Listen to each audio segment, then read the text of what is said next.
ሰላም ጤና ይስጥልን ውድ ተመልካቾቻችን የዛሬ ዕለተ ሐሙስ ሚያዝያ 15 2018 ዓ.ም የተለያዩ የሀገር ቤትና የባህር ማዶ ስፖርታዊ መረጃዎች ወደ እናንተ የሚደርሱበት ጊዜ ዋሁን ነው። እስከ መረጃዎቻችን ፍጻሜ ድረስ አብራችሁ እንድትቆዩ የምንጋብዛችሁ የመረጃዎቹ አዘጋጅና አቅራቢ ገዛኸኝ ዱላ፣ የካሜራ ባለሙያችን ዘካሪያስ ሳይሉ ከኛ ጋር ቆይታ ያደርጋል። እናንተም እንደወትሮ ሁሉ አብራችሁ እንድትቆዩ እንጋብዛለን። አብራችሁ ነው። ወደ ቀዳሚው የሀገር ቤት ስፖርታዊ መረጃችን ስናልፍ የአትሌቲክስ መረጃ ነው ቀዳሚ የምናደርገው። ዛሬ ታላቅ የሀገር ባለውለታ የአትሌቲክሱ ሰው የልደት ባህሉን እያከበረ ነው የሚገኘው። አትሌት ገዛኸኝ አበራ እንግዲህ በኢትዮጵያ የአትሌቲክስ ታሪክ ውስጥ ጉልህ ሚናና ትልቅ አሻራ ማሳረፍ ከቻሉ ትልልቅ አትሌቶች መካከል አንደኛው ነውና ዛሬ 48ኛ የልደት ባህሉን በማክበር ላይ ይገኛል። አትሌት ገዛኸኝ አበራን ካነሳን እንግዲህ ያለፉትን ጊዜያቶች ደማቅ ታሪክ መጻፍ ከቻሉ የኢትዮጵያን አትሌቶች መካከል አንደኛው ነውና በተለይ ደግሞ ብዙዎች የሚያስታውሱት የሲድኒ ኦሎምፒክ የውድድር መድረክ 2000 ላይ ተከናውኖ በነበረው ማለት ነው በማራቶን የወርቅ ሜዳሊያ ለሀገሩ ማስገኘቱ የሚታወስ ነውና በዚያ ወቅት እንግዲህ የኢትዮጵያ አትሌቲክስ ታሪክ የተቀየረበት አጋጣሚ ነው ማለት ይቻላል። በእርግጥ እንግዲህ ከ1956ቱ የሜልቦርን የኦሎምፒክ የውድድር መድረክ ጀምሮ የኢትዮጵያ ሰንደቅ ዓላማ በተለያዩ የውድድር ዓለማቶች በዓለም አትሌቲክስ ሻምፒዮና የውድድር መድረክ እንደዚሁም ደግሞ በኦሎምፒክ የውድድር መድረክ ላይ የተለያዩ ኢትዮጵያን አትሌቶች ከፍ አድርገው ማውለብለብ ችለዋልና እንግዲህ ከነዚህ ከዋክብቶች መካከል አትሌት ገዛኸኝ አበራ አንደኛው ነው ማለት ነውና 17 የሚደርሱ ኢንተርናሽናል ውድድሮችን እንደዚሁ ማከናወን ችሏል። በተለይ ቀደም ሲል እንደጠቀስኩት ደግሞ 2000 ላይ የነበረው የሲድኒ ኦሎምፒክ የውድድር መድረክ ላይ የማራቶን የወርቅ ሜዳሊያን ለሀገሩ ኢትዮጵያ ማምጣቱ በትልቅ ደረጃ የሚነሳ ነው። ከዛም ባለፈ ደግሞ እንደዚሁ የዓለም ሻምፒዮና የውድድር መድረክ ላይም የወርቅ ሜዳሊያ ማስገኘት ችሏልና በትልልቅ የውድድር መድረኮች በኦሎምፒክ እና በዓለም ሻምፒዮና የውድድር መድረክ ላይ 2 የወርቅ ሜዳሊያዎችን ማስገኘት ችሏልና ዛሬ እንግዲህ 48ኛ ዓመት የልደት ባህሉን እያከበረ ይገኛል። ናሁ ስፖርት እንግዲህ ለአትሌት ገዛኸኝ አበራ እንኳን ተወለድክ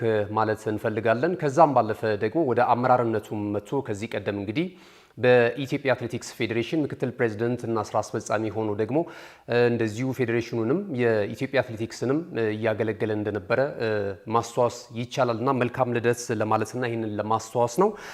ክቡራትና ክቡራን ተመልካቾቻችን ወደ ሌላኛው የሀገር ቤት ስፖርታዊ መረጃችን ስናልፍ ደግሞ የ2018 ዓ.ም የውድድር ዘመን የኢትዮጵያ ዋንጫ የሩብ ፍጻሜ ጨዋታዎች ትላንት ጅማሯቸውን አድርጓል። ዛሬም ቀጥለው የሚከናወኑ ጨዋታዎች አሉ። ከነገ በስቲያም እንደዚሁ ጨዋታዎች የሚከናወኑ ነው የሚሆነው።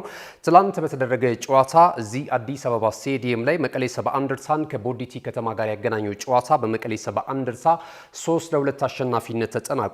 አስቀድሞ ጎል ማስቆጠር የቻሉት የኢትዮጵያ ከፍተኛ ሊግ ተወዳዳሪው ቦዲቲ ከተማ ነው። በሙሉቀን ተስፋዬ አማካኝነት 27ኛው ደቂቃ ላይ ጎል አስቆጥረው ነበረ። ነገር ግን በዚህች ግብ መምራት የቻሉት ለ10 ደቂቃዎች ያህል ብቻ ነበረ። 37ኛው ደቂቃ ላይ በዚህ ጨዋታ ላይ በጣም ጥሩ እንቅስቃሴ ሲያደርጉ ከነበሩ ተጫዋቾች መካከል አንደኛው ፍጹም አለሙ ነውና 37ኛው ደቂቃ ላይ ወደ አቻ ውጤት መቀሌ ሰባ እንደርታን የመለሰች ግብ ከመረብ ማሳረፍ ችሏል። ጨዋታው እንዲህ እንደቀጠለ እንግዲህ ፕሪንስ አፎሪ ደግሞ 71ኛው ደቂቃ ላይ ሌላ ጎል አስቆጥሮ መቀሌ ሰባ እንደርታ ከመምራት ተነስቶ 2-1 በሆነ ውጤት ጨዋታውን መምራት ቻለ። ከዛም ባለፈ ቦና አሊ 74ኛው ደቂቃ ላይ ከ3 ደቂቃዎች በኋላ ያስቆጠራት ግብ መቀሌ ሰባ እንደርታዎች ጨዋታውን 3-1 በሆነ ውጤት እንዲመሩ አስችሏቸዋል። ጨዋታው ሊጠናቀቅ በባከነ ሰዓት ላይ ቴድሮስ በለጠ ደግሞ 91ኛው ደቂቃ ላይ ጎል አስቆጥሮ ጨዋታው በመቀሌ ሰባ እንደርታ አጓጊ በሆነ ሁኔታ አሸናፊነት ተጠናቋል ማለት ነውና ይህንንም ተከትሎ እንግዲህ መቀሌ ሰባ እንደርታ ግማሽ ፍጻሜውን ከወዲሁ የተቀላቀለ የመጀመሪያው ክለብ መሆን ችሏል ማለት ነው። መቀሌ ሰባ እንደርታ በዘንድሮ ዓመት በኢትዮጵያ ፕሪሚየር ሊግ ወራጅ ቀጠና ስፍራ ላይ ከሚገኙ ክለቦች መካከል አንደኛው ነው። ላለመውረድ እየታገለ ይገኛል። በቀሪ መርሃ ግብሮች ምናልባት በኢትዮጵያ ፕሪሚየር ሊግ ላይ ለመቆየት የሚያስችለውን ውጤት ሊያስመዘግብ የሚችልበትን እንቅስቃሴ ነው የተመለከትነው። በዚሁ ከቀጠሉ በፕሪሚየር ሊጉ ማለት ነው። ጨዋታው ልዩነት ፈጣሪ ከነበሩ ተጫዋቾች መካከል አንደኛው የነበረው እንደውም በጨዋታው ላይ አንድ ግብ ማስቆጠር የቻለው ፍጹም አለሙ የጨዋታው ኮከብ ተብሎ ወይም የጨዋታው ማን ኦፍ ዘ ማች ተብሎ እንደዚሁ የሽልማት ክብር ማግኘት ችሏል ማለት ነው። ዛሬ የሚደረጉ ጨዋታዎች አሉ። ነገና ከነገ በስቲያም እንደዚሁ የኢትዮጵያ ዋንጫ የሩብ ፍጻሜ ጨዋታዎች የሚከናወኑ ነው የሚሆነው። ዛሬ 9 ሰዓት ላይ በዚሁ በአዲስ አበባ ስቴዲየም ላይ መቻልና ወልዋሎ ዓዲግራት ዩኒቨርሲቲ ጨዋታቸውን ያደርጋሉ። መቻል እንግዲህ በኢትዮጵያ ፕሪሚየር ሊግ በዘንድሮ ዓመትም በጣም ጥሩ ጉዞ እያደረገ ነው የሚገኘው። ሁለተኛ ደረጃ ላይ ይገኛል። 47 ነጥቦችን ሰብስቦ ተጋጣሚ ወልዋሎ ወልዋሎ ዓዲግራት ዩኒቨርሲቲ ደግሞ ወራጅ ቀጠና ስፍራ ላይ ነው የሚገኘውና በፕሪሚየር ሊጉ ላይና ታች የሚገኙ ሁለት ክለቦች በዚህ በኢትዮጵያ ዋንጫ ግን የሩብ ፍጻሜ ፍልሚያ ዛሬ ጨዋታቸውን ያደርጋሉ ማለት ነው። 9 ሰዓት ላይ ይደረጋል። ከዛ ባለፈ ነገም የሚደረግ ሌላ ጨዋታ አለ። በኢትዮጵያ ከፍተኛ ሊግ ላይ የሚገኘው ቤንች ማጂ ቡና እንደዚሁ ከኢትዮጵያ መድን ጋር ጨዋታቸውን የሚያከናውን ይሆናል። ነገ 9 ሰዓት ላይ ይደረጋል። ከነገ በስቲያ ዕለተ ቅዳሜ ደግሞ ነገሌ አርሲ ከሲዳማ ቡና ጋር የሚያደርጉት ጨዋታ ትልቅ ትኩረትን አግኝቷል። ነገሌ አርሲም በዘንድሮ ዓመት በኢትዮጵያ ፕሪሚየር ሊግ በጣም ጥሩ እንቅስቃሴ እያደረገ ይገኛል። 3ኛ ደረጃ ላይም ነው የሚገኘው በደረጃ ሰንጠረዡ። እንደዚሁም ደግሞ ሲዳማ ቡና በዘንድሮ ዓመት እጅግ በጣም ግሩም ጉዞ በማድረግ ላይ ነው የሚገኘው። የኢትዮጵያ ፕሪሚየር ሊግን የዋንጫ ክብር ለማሳካት ከፍተኛ ግምት ከተሰጣቸው ክለቦች መካከል አንደኛው ነው። የሊጉ የደረጃ ሰንጠረዥንም በቀዳሚነት እየመራ ነው የሚገኘውና የሩብ ፍጻሜው የማሳረጊያው ጨዋታ የሚሆነው ከነገ በስቲያ ዕለተ ቅዳሜ ቀን 9 ሰዓት ላይ ነገሌ አርሲን ከሲዳማ ቡና ጋር የሚያገናኘው ጨዋታ ነው የሚሆነው ማለት ነው። ክቡራትና ክቡራን ተመልካቾቻችን እንግዲህ የሀገር ቤት ስፖርታዊ መረጃዎቻችን ይሄንን ነው የሚመስሉ። ስንመለስ በቀጥታ ወደ ባህር ማዶ ስፖርታዊ ጉዳዮቻችን የምናቀና ነው የሚሆነው። አሁንም ናሁ ቴሌቪዥን ምርጫችሁ አድርጋችሁ ነው ስፖርትን እየተከታተላችሁ ስላላችሁ እጅግ በጣም እናመሰግናለን። መልእክቶች ይኖሩናል፣ ተከታትለን እንመለስ። ካሽጎ በየትኛውም ዓለም ሆነው በማንኛውም ሰዓት ለወገኑ የሚደርሱበት ፈጣን የገንዘብ መላኪያ ተከፈተሎ። ማስተርና ቪዛ ካርዶን በመጠቀም ከ5 እስከ 20 ዶላር የሚልኩበት አዲስ የገንዘብ መላኪያ መንገድ። ካሽጎን ለየት የሚያደርገው የትኛውም የገንዘብ ዝውውር በፍጥነት አገልግሎት ከመስጠቱም ባሻገር ለማንኛውም አገልግሎት ምንም አይነት ክፍያ አለመጠየቁ ነው።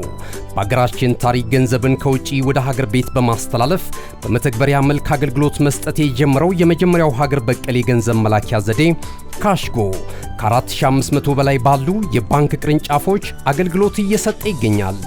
ገንዘቦን በሰኮንዶች ልዩነት ውስጥ ይፈልጉ በአካውንቶ ወይንም በእጆ ቆጥረው የሚወስዱበት ልዩ ዘዴ። በቅርቡ ሁሉንም ኢትዮጵያዊ ባለቤት ለማድረግ ጉዞ የጀመረው ካሽጎ ዛሬውኑ መተግበሪያውን በስልኮ ላይ በመጫን የአገልግሎቱ ተጠቃሚ ሆኖ። ፍጥነት መለያችን፣ ኢትዮጵያን መክፈቻችን፣ ካሽጎ ነው መላኪያችን። ካሽጎ የአዲሱ ትውልድ ብራንድ። ተመልሰናል። ክቡራትና ክቡራን ተመልካቾቻችን ይህ ናሁ ቴሌቪዥን ነው። ናሁ ስፖርትን በመከታተል ላይ ትገኛላችሁ። የዕለተ ሐሙስ ስፖርታዊ መረጃዎች ወደ እናንተ እየደረሱ ይገኛሉ። ቀደም ሲል ከመልእክቶች አስቀድመን የሀገር ቤት ስፖርታዊ መረጃዎችን ወደ እናንተ አደርሰናል። አሁን ደግሞ ከባህር ማዶ ያገኘናቸውን ስፖርታዊ መረጃዎች ወደ እናንተ እያደረስን ቆይታ እናደርጋለን። እንግዲህ ወሳኝ ምዕራፍ ላይ የደረሰው የተወዳጁ የእንግሊዝ ፕሪሚየር ሊግ የ2024/25 የውድድር ዘመን በተለይ ለሻምፒዮናነት በሚደረገው ፉክክር የአርሰናልና የማንቸስተር ሲቲ ጉዳይ አሁንም ትኩረት እንደሳበ ነው። ትላንት ምሽት የ34ኛ ሳምንት መርሃ ግብር ጨዋታ ተከናውኖ ነበር። በተርፍ ሙር ስቴዲየም በተደረገ ጨዋታ ወራጅ ቀጠና ስፍራ ላይ የሚገኘው በርንሌ እንደዚሁ ሁለተኛ ደረጃ ላይ ይገኝ የነበረውን ከጨዋታው አስቀድሞ ማንቸስተር ሲቲን ጋብዞ እንግዲህ በማንቸስተር ሲቲ 1-0 አሸናፊነት ተጠናቋል። ሃላንድ ብቸኛውንና ወሳኙን ግብ ከመረብ በማሳረፍ ማንቸስተር ሲቲን ወደ መሪነት ስፍራ ያመጣች ግብ እንደዚሁ ማስቆጠር ችሏል። ለራሱም የከፍተኛ ጎል አስቆጣሪነቱን ትራክ እንደዚሁ መሪነቱን አጠናክሮ የቀጠለበትን ውጤት ነው ትላንትና ማስገኘት የቻለው። ገና 5ኛው ደቂቃ ላይ ነው ጎሉም የተገኘው። ትላንትና እንግዲህ ለዋንጫ ፉክክር የሚሄድ ክለብ ሁሉ ጊዜም በጥሩ ቁመና ላይ መገኘት አለበት፣ ክፍተት መፍጠር የለበትም። አሰልጣኝ ፔፕ ጋርዲዮላ ያው የሚታወቅበት የተካነበት ነው። ባለቁ የውድድር ዓመቱ መጨረሻ ላይ የሚያገኛቸውን አጋጣሚዎች በሚገባ የሚጠቀም አሰልጣኝ ነውና ትላንትም ይህንኑ ኳሊቲ ተመልክተናል በነበረው ጨዋታ ማለት ነው። እንግዲህ ለሁለቱም ክለቦች የተለያየ መልክ ያለው ጨዋታ ነው። በተለይ በርንሌ በፕሪሚየር ሊጉ ላይ ምናልባት የመውረዱ ጉዳይ የጊዜ ጉዳይ ካልሆነ በስተቀረ መውረዱን የተረጋገጠ አይነት ክለብ ነበር ጨዋታውን ከማከናወኑ አስቀድሞ ማለት ነውና በእንግሊዝ ፕሪሚየር ሊግ ላይ ደግሞ አይተናል። መውረዳቸውን እንኳን እያረጋገጡ ክለቦች ለማሊያቸው በመጨረሻው ጨዋታ እንዴት እንደሚገዳደሩና ተጋጣሚያቸውን ለማሸነፍ ጥረት እንደሚያደርጉ ወይም ደግሞ ታሪክ ለማሰናከል ወደ ሜዳ እንደሚገቡ ለነሱ ያ ትልቅ ታሪክ ነው የሚሆነውና ለእያንዳንዱ ጨዋታ ምን ያህል ክብር እንደሚሰጡ ፕሮፌሽናሊዝም በእንግሊዝ ፕሪሚየር ሊግም ይሁን በአውሮፓ ውስጥ ያላቸውን ለማሊያቸው ክብር ለደጋፊያቸው ያለውን ክብር መውረዳቸውን ማረጋግጠው ጭምር አሸናፊውን ክለብ እንዴት አርግተው እንደሚፈትኑ እየተመለከትን ነው የምንገኘውና በርንሌም ትላንትና በሜዳው ይህንኑ ተጋድሎ ነበር ሲያደርግ የነበረው። እንግዲህ የጨዋታውም የጎል ልዩነት ይህንኑ የሚያመለክተን ይመስላል። ትላንትና እንግዲህ አሰልጣኝ ፔፕ ጋርዲዮላ 4-2-3-1 አሰላለፍ ወደ ሜዳ ይዘው ገብቷል። ለዚህ ጨዋታ ጂያንሉጂ ዳናሮማ ግብ ጠባቂ ሆኖ ገብቷል። እንደዚሁ አይቲ ኗኑሪ፣ ማርክ ጉይ እንደዚሁ ኩሳኖቭ፣ ማቲያስ ኑኔዝ፣ ኒኮ ኦሪሊ፣ በርናንዶ ሲልቫ፣ ዶኩ ቼርኪ፣ አንቶኒ ሴሜኞ እና ሄርሊንግ ብራውት ሃላንድ የፊት መስመሩን እየመሩ ወደ ሜዳ ገብቷል። 5 ደቂቃ ብቻ ነው የፈጀባቸው። ቀደም ሲል እንደገለጽኩላችሁ 5ኛው ደቂቃ ላይ ያስቆጠራት ጎል ሙሉ 3 ነጥብ ከጨዋታው የአሰልጣኝ ፔፕ ጋርዲዮላው ቡድን እንዲያገኝ ያስችላለች። እንደዚሁም ደግሞ ከረጅም ጊዜ በኋላ ሊጉ እንደተጀመረ ነበር ማንቸስተር ሲቲ ሲመራ የነበረው። ከዛ በኋላ እንግዲህ ወደ 266 ቀናቶችን የሰሜን ለንደኑ ክለብ አርሰናል ነበረ ምንም ተቀናቃኝ ሲመራ የነበረው የሊጉን የደረጃ ሰንጠረዥ እና በስተመጨረሻ ግን ትላንት ምሽት ከነዚህ ቀናቶች በኋላ የመሪነቱን ስፍራ የተረከበበትን ውጤት ማስመዝገብ ችሏል ማለት ነው። በአጠቃላይ የማንቸስተር ሲቲዎች ፍጹም ብልጫ ነበራቸው። በጨዋታው ሂደት ላይ 27 ሙከራዎችን አድርጓል። በጥቅሉ ከተመለከትን እንደዚሁ ደግሞ ኢላማቸውን የጠበቁ ወይም ደግሞ ሹት ኦን ታርጌትን ከተመለከትን 8 ሙከራዎችን ማድረግ ችሏል። አንድ ሙከራ ብቻ ነው ባለሜዳው ክለብ በርንሌ መሞከር የቻለው ማለት ነው። የግቡ ቋሚ የመለሰባቸውን አጋጣሚዎች በሲቲ በኩል ተመልክተናል። የጨዋታውንም ቁጥጥር ከተመለከት ነው 66 በመቶ ማንቸስተር ሲቲዎች በጨዋታው የብልጫ እንደነበራቸው እንደዚሁ ተመልክተናል ማለት ነው። ከዛ ባለፈ በድምሩ ሁለቱ ቡድኖች ወደ 22 ፋውሎች ወይም ደግሞ ወደ 22 የሚደርሱ እንደዚሁ የፋውል የሰሩበትን ሂደት ማስተዋስ እንችላለን። ነገር ግን አንድም ቢጫ ካርድ አልተመዘዘም በጨዋታው ሂደት ላይ።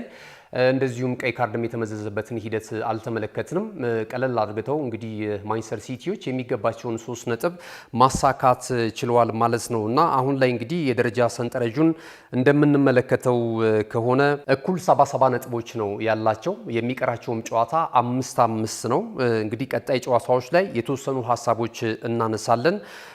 የግብ ክፍያም ከተመለከትን እንደዚሁ ንጹህ 37 የግብ ክፍያዎችን ይዟል ማንቸስተር ሲቲ እና አርሰናል።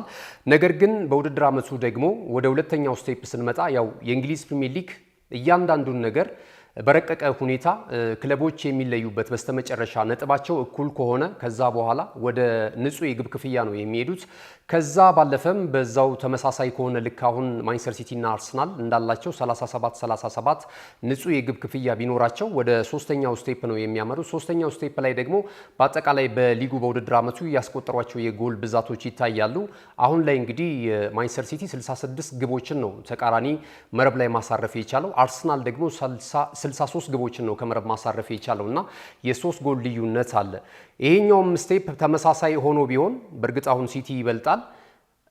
ትክክል ደግሞ አሁን ተመሳሳይ ሆኖ ቢሆን ደግሞ ወደ ሶስተኛው ወደ አራተኛው ስቴፕ ይሄዳሉ ማለት ነው። ይሄ ደግሞ እርስ በርስ ሁለቱ ቡድኖች በሁለቱ የደርሶ መልስ ጨዋታ በሊጉ ማን የተሻለ ነጥብ ሰብስቧል የሚለውን ነገር እንመለከታለን ማለት ነው። ይህንንም ካየን ለማንቸስተር ሲቲ የበለጠ እድል አለው። በሁለቱ ጨዋታ እንደምናስታውሰው ኤምሬትስ ላይ በነበራቸው ጨዋታ አንዳቻ በሆነ ውጤት ጨዋታቸውን ማጠናቀቃቸውን እናስታውሳለን። ከቀናቶች በፊት ደግሞ እንደዚሁ በነበረው ጨዋታ ኢታሃድ ስቴዲየም ላይ 2-1 በሆነ ውጤት ማሸነፍ የቻለው የአሰልጣኝ ፔፕ ጋርዲዮላው ክለብ ማንቸስተር ሲቲ ነው እና እነዚህን ሁለቱን የደርሶ መልስ የሊጉን ጨዋታ ከተመለከትን እንግዲህ 4 ነጥቦችን ማግኘት የቻለው ማንቸስተር ሲቲ ነው እና የሊጉን የደረጃ ሰንጠረዥም ወደታች ወርደንም ቀጣዮቹን ስቴፖች ብንመለከታቸው ማንቸስተር ሲቲ የተሻለ ነው ማለት እንችላለን እና ምናልባት እንግዲህ እስከ ውድድር ዓመቱ መጨረሻ ድረስ የቀራቸውን 5 መርሃ ግብሮች ማሸነፍ ከቻሉ ማንቸስተር ሲቲ እና አርሰናል የጎል ክፍያ ነው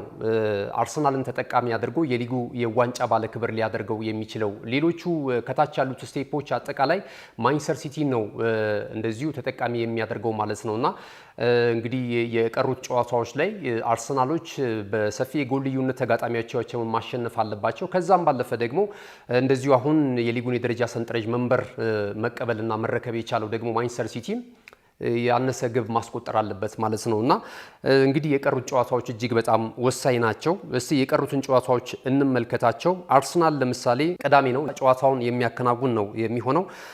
በሜዳው ኤምሬትስ ስቴዲየም ኒውካስልን ይገጥማል። ከዛ በዚያው በሜዳው ኤምሬትስ ስቴዲየም የምዕራብ ለንደን ኑን ክለብ እንደዚሁ ፉልሃምን የሚያስተናግድ ነው የሚሆነው። ከዛ በኋላ ከሜዳው ውጪ ላለመውረድ እየታገለ የሚገኘውን የምስራቅ ለንደኑን ክለብ ዌስትሃም ዩናይትድን እንደዚሁ ከሜዳው ውጪ ይገጥማል።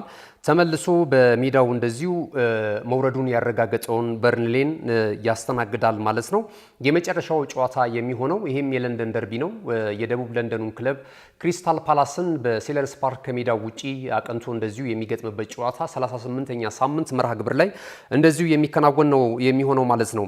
ሲቲን ከተመለከትን ተጋጣሚዎቹን ከአርሰናል በተወሰነ ሁኔታ በአንጻራዊነት በእንግሊዝ ፕሪሚየር ሊግ በተለይ እዚህ ሰዓት ላይ ትንሽ የሚባል ቡድን የለም። ትላንት እንግዲህ በርንሌ ማሳያ ነው። ከዚህ በፊትም ወልቨርሃምፕተን ወንደረርስም የተለያዩ ትልልቅ ክለቦችን እንደዚሁ ነጥብ ያስጣለበትንና ያሸነፈበትን አጋጣሚ ማስተዋወስ እንችላለን እና የሚናቅ ክለብ የለም በሊጉ በተለይ እዚህ ወርሃ ሚያዝያ ላይ የሚደረጉ የሊግ ጨዋታዎች ማለት ነውና ምንም እንኳን የማይሰራላቸው ክለቦች ለታሪክ ጨዋታውን ይዋደቁበታልና መውረዳቸውን ቢያረጋግጡ ክለቦቻቸውን ሲፈትኑ ተጋጣሚዎቻቸውን ሲፈትኑ እንመለከታለን። ስለዚህ ኤቨርተን በዘንድሮ ዓመት በአሰልጣኝ ዴቪድ ሞይስ ስር እንግዲህ ጥሩ እንቅስቃሴ እያደረጉ ከሚገኙ ክለቦች መካከል አንደኛው ነው። ከሜዳ ውጪ በማቅናት እንደዚሁ ኤቨርተንን ይገጥማል ማንቸስተር ሲቲ። ከዛ በሜዳው ደግሞ ብሬንትፎርድ ሲቲን ነው የሚገጥመው። ከዛ በኋላ ከሜዳው ውጪ እንደዚሁ በቫይታሊቲ ስቴዲየም በርንማውዝን ይገጥማል። ሲቲ ተስተካካዩን ጨዋታ ከክሪስታል ፓላስ ጋር ኢትሃድ ስቴዲየም ላይ እንደዚሁ ያከናውናል በሳምንቱ አጋማሽ ማለት ነው። የመጨረሻው ጨዋታ የሚሆነውና ለማንቸስተር ሲቲ ምናልባት ሊከብደው ይችላል የውድድር ዓመቱ መጨረሻ ከምንጠብቃቸው ጨዋታዎች መካከል አንደኛው ሊሆን ይችላል የተባለው ጨዋታ ማንቸስተር ሲቲ በሜዳው እንደዚሁ አስተን ቪላን የሚያስተናግድበት ጨዋታ ነውና ይሄ ትልቅ ትኩረትን ይስባል። እስከ መጨረሻው ድረስ ምናልባት በዚሁ የነጥብ ልዩነት የሚሄድ ከሆነ የመጨረሻዎቹ ጨዋታዎች አርሰናል ከክሪስታል ፓላስ እንደዚሁም ደግሞ ማንቸስተር ሲቲ ደግሞ ከአስተን ቪላ ጋር የሚያደርጉት ጨዋታ ትልቅ ትኩረትን ይስባል ማለት ነው። በዚሁ የነጥብ ልዩነት የሚቀጥል ከሆነና አንዳንድ የእግር ኳሱ ሊቃን ወይም ደግሞ በእንግሊዝ ፕሪሚየር ሊግ ላይ ተጫውተው ያለፉ የተለያዩ ተጫዋቾች የተለያዩ ሀሳቦችን እያነሱ ነው የሚገኙት። ሁለቱም ቡድኖች ነጥብ የሚጥሉበት አጋጣሚ ሊከሰት እንደሚችል ከቀሯቸው 5 ጨዋታዎች አርሰናልም ቢሆን ማንቸስተር ሲቲም ቢሆን በዚሁ እያሸነፉ ጨዋታዎችን ሊቀጥሉ እንደማይችሉ ሀሳብ ያስቀምጣሉ። ከዛ ባለፈ ደግሞ ከፊል ወይም ጥቂት የማይባሉ ደግሞ አስተያየት ሰጪዎች ደግሞ የእግር ኳሱ ሰዎች ደግሞ ሲቲ ከዚህ ቀደም በነበረው እንቅስቃሴ ላይ ባለፈውን እናስታውሳለን 2023-24 የውድድር ዘመን ላይ በሁለት ነጥብ ልዩነት ከአርሰናል ከኋላው መጥቶ የሊጉን የዋንጫ ክብር ያሳካበትን 92 ነጥቦችን ሰብስቦ ማለት ነው 91 ይመስለኛል የሁለት ነጥብ ልዩነት አርሰናል ደግሞ 89 ነጥቦችን ሰብስቦ ሁለተኛ ደረጃን ይዞ ያጠናቀቀበት ተመሳሳይ አይነት እድሎችን አግኝተው ነበር። የመጨረሻውን ጨዋታ ታስታውሱ እንደሆነ አርሰናል ከኤቨርተን ጋር ነበር የተጫወተው። እንደዚሁ ደግሞ ማንቸስተር ሲቲ ደግሞ እንደዚሁ ከዌስትሃም ዩናይትድ ጋር ነበር ጨዋታ ያደረገውና በሁለቱም ስቴዲየሞች የሁለቱም ክለብ ደጋፊዎች በጭንቀት ውስጥ ሆነው ነበር ጨዋታውን ሲከታተሉ የነበሩት። የመጨረሻውን ጨዋታ ሁለቱም ክለቦች አሸነፉ። የሁለት ነጥብ ብልጫ የነበረው ማንቸስተር ሲቲ ደግሞ የሊጉን የዋንጫ ክብር እንደዚሁ ማሳካት ችሏልና አሰልጣኝ ፔፕ ጋርዲዮላ አንድ ልምድ አለው። ሁለተኛ ነገር ደግሞ የእግር ኳስ አረዳዱ ያው ከአሰልጣኝ ሚካኤል አርቴታ ጋራ ይስተካከላል ማለት አይቻልም። ምንም እንኳን የአርሰናል ደጋፊዎችን በዚህ የሚቀየሙ አይመስለኝም፣ ቅር የሚላቸውም አይመስለኝም። ምክንያቱም አንደኛ የአሰልጣኝ ፔፕ ጋርዲዮላ ተማሪዎች ከሚባሉ አሰልጣኞች መካከል አንደኛው ሚካኤል አርቴታ ነው። በሱ ስርም ስለሰራ ምክትል አሰልጣኝ ሆኖ ማለት ነውና የሁለቱን የአሰልጣኝነት ክህሎት ብቃት ጨዋታን የሚያነቡበት የሊጉን ወይም ቡድናቸውን የሚመሩበትን አካሄድ ከተመለከትን ላይና ታች ናቸው ማለት ይቻላል። አርቴታ ገና ወጣት አሰልጣኝ ነው። ከዛም ባለፈ ደግሞ ኃላፊነት ወስዶ በብቸኝነት አርሰናልን የሚያህል ትልቅ ክለብ ሲመራ የመጀመሪያው ነውና እነዚህን ጉዳዮች ከግምት ካስገባን ከዚህ ቀደምም የተመዘገቡትን ውጤቶች ካየን ማንቸስተር ሲቲ እዚህ ወርሃ ሚያዝያ ላይ ማርሽ የሚቀይርበት ወቅቱ ነውና አሰልጣኝ ፔፕ ጋርዲዮላ ደግሞ እንደዚህ አይነት ክፍተቶችን ካገኘ እጅግ በጣም በጥሩ ሁኔታ እንደሚጠቀም ከዚህ ቀደም ያሉት ሁኔታዎች ያስረዱናል። እንግዲህ እስከ ኤፕሪል 10 ድረስ በ9 ነጥብ ልዩነት ነበር በ70 ነጥቦች አርሰናል ሲመራ የነበረው።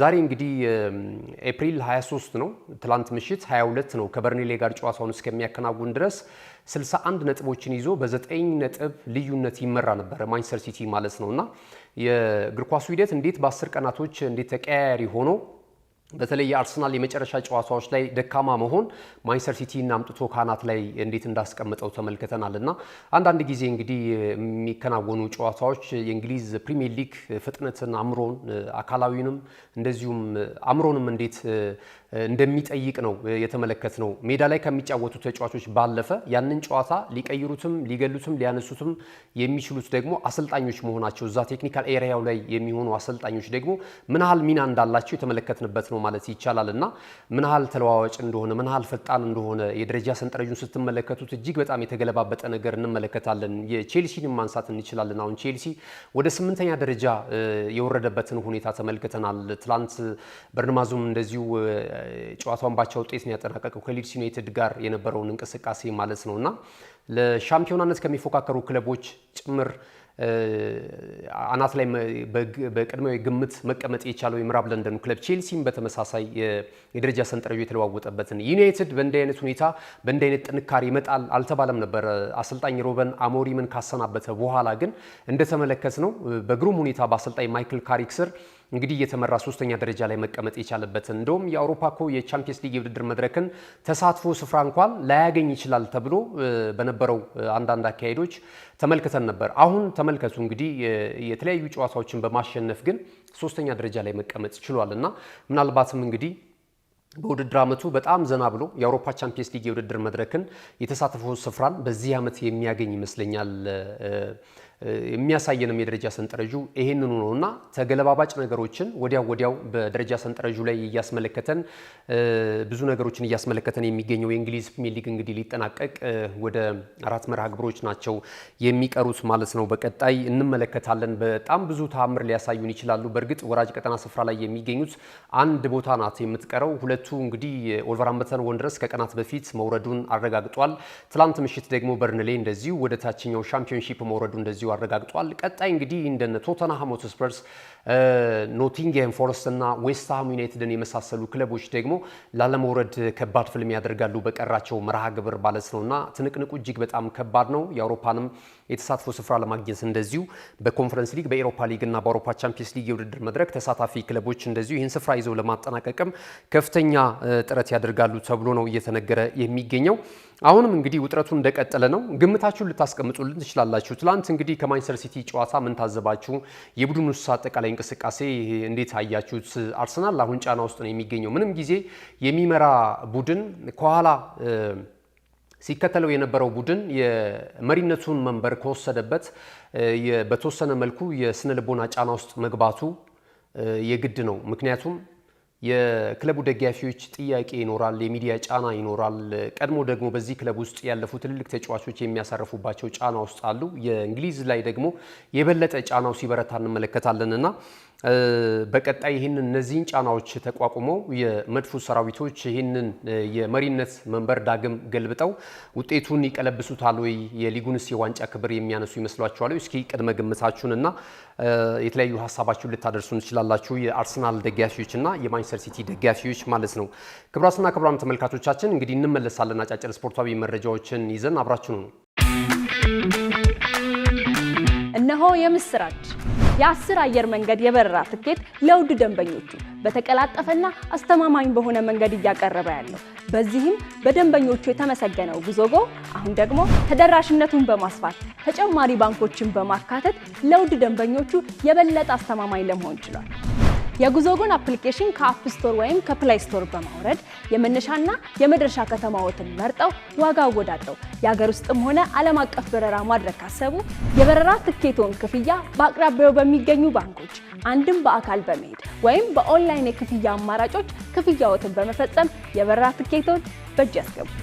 ከዚህም በተጨማሪ እንደ ሁሉ ጊዜው ወደ ጉዞጎ የጥሪ ማዕከላችን 7473 በመደወል ከሙሉ የበረራ መረጃ ጋር የ24 ሰዓት የትኬት አገልግሎት ማግኘት እንደሚችሉ ስናበስሮ በታላቅ ደስታ ነው። ለበረራዎ ጉዞጎ።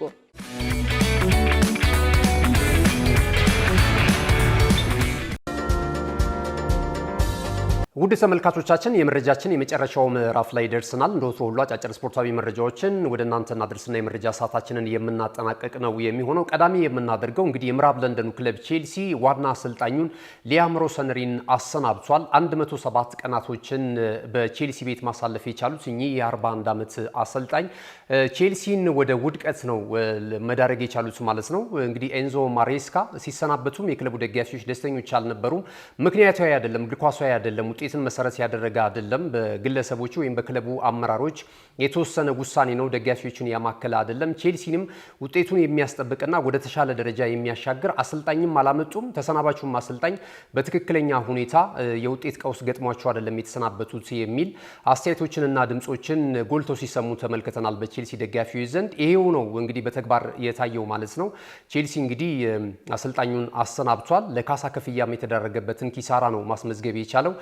በጥቅሉ እንግዲህ እኛ አሰልጣኝ ሲመጡ ለ6 የውድድር ዓመታት ለመቆየት ነበር በቼልሲ ቤት። ነገር ግን በ107 ቀናት ቆይታ ተጠናቋል ማለት ነው። ቼልሲ 400 ሚሊዮን ፓውንድ ይከፍላል የካሳ ክፍያ ማለት ነው ለአሰልጣኙ። ወደ 24 ሚሊዮን ፓውንድ ነበረ ሲመጡ ለ6 ዓመታት በቆይታቸው የሚያገኙት እኛ አሰልጣኝ እንግዲህ ለአንድ ዓመት ብላልሞላ ጊዜ አንድ ዓመትም አይደለም 107 ቀናት ማለት 4 ወራት አካባቢ ማለት ነው እንግዲህ ከቆዩ በኋላ ተሰናብቷል። ቼልሲ እንግዲህ ለአሰልጣኙ ክፍያ እንዳልኳችሁ ለካሳ ወደ 4 ሚሊዮን ፓውንድ ይከፍላል። በየጨዋታው ደግሞ ከተመለከትነው በአንድ ጨዋታ 174,000 ፓውንድ ለአሰልጣኙ ተከፍሏል እንደማለት ነውና ይሄ እንግዲህ ለክለቡ ትልቅ ኪሳራ ነው ማለት ይቻላል። በአጠቃላይ በቼልሲ ቤት ቴክኒካል ኤሪያው ላይ ሆነው ወደ 23 ጨዋታዎችን መምራት ችሏል። በ10ሩ ሽንፈት አስተናግዷል። ቼልሲም ከደረጃው ተንሸራቶ እንግዲህ አሁን የሚገኝበት ሁኔታን ስንመለከት 8ኛ ደረጃ ላይ ነው የሚገኘው በ48 ነጥቦች እና በቀጣይ ምናልባት በአውሮፓ ቻምፒየንስ ሊግ የውድድር መድረክ ተሳትፎ አጣብቂኝ ውስጥ ገብቷል። በእርግጥ ወደ ቻምፒየንስ ሊግ 6ኛ ደረጃን ይዞ የሚያጠናቅቅም ከሆነ አሁን ብራይተን እና በርንማውዝ እንግዲህ ጣልቃ ገብተውበታል። እሱ ግን ተጠግቶ በቀሩት መርሃ ግብሮች ላይ ምክትል አሰልጣኙ ምናልባት ነው የሚመሩት እየተባለ ነው የሚገኘውና ይህንን ማስቀጠል ችለው በጥሩ አፈጻጸም የሚያጠናቅቁ ከሆነ የውድድር ዓመቱን እስከ 6ኛ ደረጃ ድረስ ኖቲንግሃም ፎረስት እና እንደዚሁ ደግሞ አስተን ቪላ የኢሮፓ ሊግ የውድድር መድረክ ላይ ግማሽ ፍጻሜን ደርሷል። በእርግጥ እርስ በርስ ነው የሚገናኙት በግማሽ ፍጻሜውና ይህንን የኢሮፓ ሊግ የዋንጫ ክብር ማሳካት ከቻሉ ተጨማሪ የአውሮፓ ቻምፒየንስ ሊግ የውድድር መድረክ ኮታን ከፍ ያደርጋል የእንግሊዝ ፕሪሚየር ሊግ ማለት ነው ተሳታፊዎች ማለት ነውና በዚህ መሰረት 6ኛ ደረጃን ይዞ ካጠናቀቁ ምናልባት ወደ አውሮፓ ቻምፒየንስ ሊግ የውድድር መድረክ የተሳተፉ ስፍራን ይዞ የሚያጠናቅቁበት እድል ሊኖራቸው ይችላል ተብሎ እየተነገረ ነው የሚገኘው ማለት ነው። ቼልሲ በቀጣይስ በዋናነት አሰልጣኙን እንግዲህ በአዲሱ የውድድር ዓመት የትኛውን አሰልጣኝ ሊቀጥር ይችላል የሚለውም ነገር ቀጣይ የሚጠበቅ ይሆናል። ከአርሰናል ጋር ስሙ እየተያዘ የሚገኘው ሴስክ ፋብሪጋዝንም የማምጣት ፍላጎት አላቸው ተብሏል። ጆዜ ሞሪኒዮም እንደዚሁ ከሪያል ማድሪድ ጋር በተጨማሪም ከቼልሲ ጋር ደግሞ አንዳንድ የመገናኛ ብዙሃን እያያያዙት ይገኛሉ። በእርግጥ ጆዜ ሞሪኒዮ የመጀመሪያው ቆይታቸው የቼልሲን ታሪክ ከረጅም ዓመታት በኋላ በዋንጫ የታጀበ እንዲሆን ታሪክ የቀየረ እንደነበረ እናስታውሳለን። ከ2003 ጀምሮ የነበራቸው ቆይታ ማለት ነው። ከዛ ባለፈ ግን ከክለቡ ጋር ተሰናብተው ዳግም በተመለሱበት ሂደት ግን በጣም ደካማ ውጤትና በክብር ተሰናብተዋል ለማለት አይቻልም እና አሁን ለ3ኛ ጊዜ ቼልሲን ለመረከብ ስታንፎርድ ብሪጅ ይመጣሉ ተብሎ አይገመትም። አንዳንድ ግን የመገናኛ ብዙሃን እንደዚሁ መረጃዎች ከሌሎች አሰልጣኞች ጋር ስማቸውን እያነጻጸሩ እየተመለከትን ነው የምንገኘው ማለት ነው። ወደፊት የምንመለከተው ይሆናል። ሌላኛው መረጃችን የሚሆነው ደግሞ የኒኮ ዊሊያምስ ጉዳይ ነው። ኒኮ ዊሊያምስ ስፔናዊው የ23 ዓመት ተጫዋች ከዚህ ቀደም ከተለያዩ ክለቦች ጋር ስሙ ሲያያዝ ነበር። ባርሴሎና ገባ የሚል መረጃም ሲወጣ ነበር። እንደምናስታውሰው የ2025 የውድድር ዓመት የክረምት የተጫዋቾች የዝውውር መስኮት ላይ ማለት ነውና ማሊያ ሁላ አልብሰው በተለያዩ ሁኔታዎች ባርሴሎና መቀላቀሉን የሚገልጹ መረጃዎች ከወጡ በኋላ በዚያው በአትሌቲክ ቢልባኦ በክለብ ውስጥ የውል ኮንትራቱን ማራዘሙ ደግሞ ይፋ ተደረገ። አርሰናል አጥብቆ ይፈልገው ነበር በዚያ ወቅት እንደምናስታውሰው። አሁንም ዳግም በአትሌቲክ ቢልባኦ ውስጥ የመቆየት ፍላጎት እንደሌለው እየተገለጸ ነው የሚገኘው። ዳግም እንግዲህ ከመድፈኞቹ ጋር ስሙ እየተያያዘ ይገኛል። ኒኮ ዊሊያምስ ወደ አርሰናል ሊመጣ ይችላል የሚሉ ጉዳዮች እየወጡ እየተመለከት እንገኛለን። እስከ 2028 ድረስ የሚያቆይ እንደዚሁ የውል ኮንትራት ተፈራርሟል በአትሌቲክ ቢልባኦ ቤት ማለት ነውና ይህንን የውል ኮንትራት አፍርሶ ተጫዋቹ ወደ እንግሊዝ ፕሪሚየር ሊግ አርሰናልን ይቀላቀላሉ የሚለው ነገር በቀጣይ የምንመለከተው ይሆናል። አሁን ግን የመገናኛ ብዙሃኖች ይህንን እያወጡ ነው የሚገኙት። ወደ መጨረሻው መረጃችን ስናልፍ ጀርመናዊ የፊት መስመር አጥቂ ሰርጂ ናብሪን እናገኛለን። ሰርጂ ናብሪ እንግዲህ ለቫቫየሩ ክለብ ወይም ደግሞ ለባየር ሙኒክ በመጫወት ላይ ነው የሚገኘው። እስከ ውድድር ዓመቱ መጨረሻ ድረስ በጉዳት ምክንያት ወደ ሜዳ እንደማይመለስ እየተገለጸ ነው የሚገኘው። እንደዚሁም የ26ቱ የዓለም እግር ኳስ ዋንጫ የውድድር መድረክም ያመልጧል ተብሏል። ሀገሩ ጀርመንን ወክሎ እንደዚሁ እንደማይሳተፍ እየተገለጸ ነው የሚገኘውና ተጫዋቹ ይፋ አድርጓል። በማህበራዊ ትስስር ገጹ ይፋ ባደረገው መረጃ መሰረት በቀጣይ እንግዲህ በዓለም እግር ኳስ ዋንጫ የውድድር መድረክ በጉዳት ምክንያት ከማንመለከታቸው ተጫዋቾች መካከል ሊስት ውስጥ እንደተካተተ እየተገለጸ ነው የሚገኘው ማለት ነው። ክቡራትና ክቡራን ተመልካቾቻችን ለዛሬ ዕለት ሐሙስ ሚያዝያ 15 2018 ዓ.ም ከሀገር ቤትና ከባህር ማዶ በእኔና በባልደረቦች የተሰናዱ ስፖርታዊ መረጃዎች ይህንን ይመስሉ ነበር። ስለተከታተላችሁን እጅግ በጣም እናመሰግናለን። መረጃዎቹን ወደ እናንተ በማድረስ ገዚያ ይንዱላ የካሜራ ባለሙያችን እንደዚሁ ዘካሪያስ ሳይሉ ከኛ ጋር ቆይታ አድርጓል። ስለተከታተላችሁን እጅግ በጣም እናመሰግናለን። መልካም ጊዜ ይሁንላችሁ።